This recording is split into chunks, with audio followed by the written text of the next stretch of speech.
Welcome to this second episode of my marketing series that I hope will help you become more successful in your business. As a business owner myself for many years, I understand the challenges that you face. The theme of this series is how to market your business most effectively. Today, we'll look at how to increase the value of your brand. What is branding? It's one of the key differences between large, highly profitable companies and struggling small businesses. Successful businesses understand the importance of branding. They respect key laws of branding and build their brand equity, that is, the value of their brand. Brands can be worth many billions of dollars.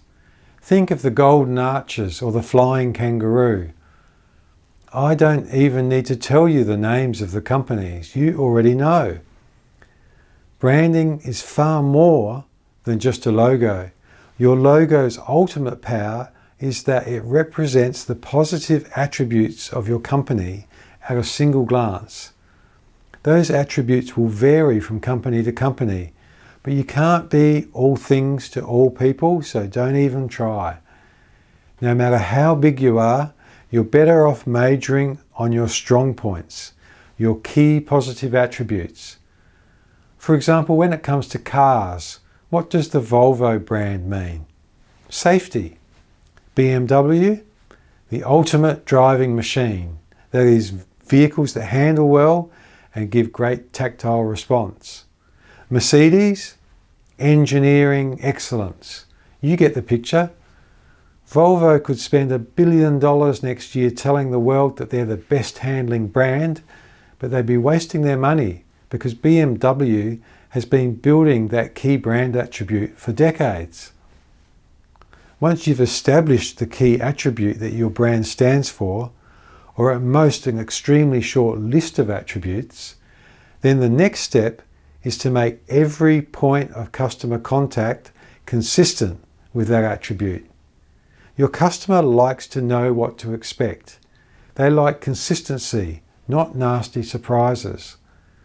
For example, a customer walking into a Ferrari showroom is not likely to be impressed if they see that Ferrari has introduced a low-priced people mover model.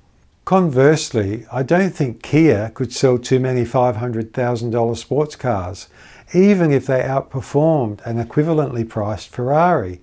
To have maximum value and effectiveness, your brand needs to mean something in the minds of current and potential future advertisers. You can only build this over time through consistency. So how do you achieve this consistency? There are too many factors to list them all here, so let's just focus on the low-hanging fruit that is within the budget of even the smallest businesses. You should create your own corporate style, or better still, hire experts to help you do so.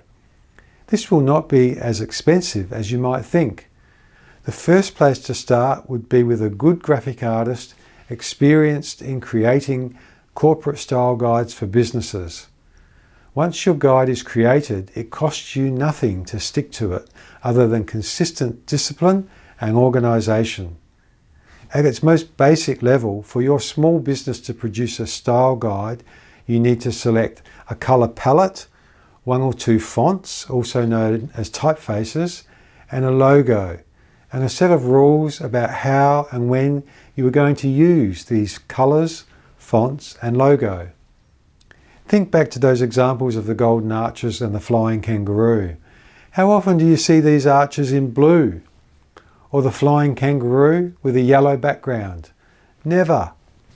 Interestingly, if you Google to see images of these logos through the decades, you'll see that they've been regularly tweaked to keep them looking fresh.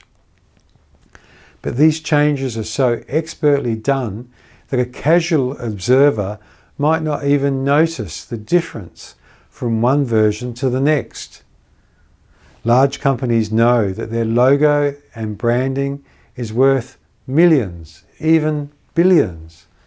A quick glance at the world's most valuable brands on Forbes showed Apple at the top of the list for 2020 with a brand value of $241 billion US, which equals 313 billion Australian dollars.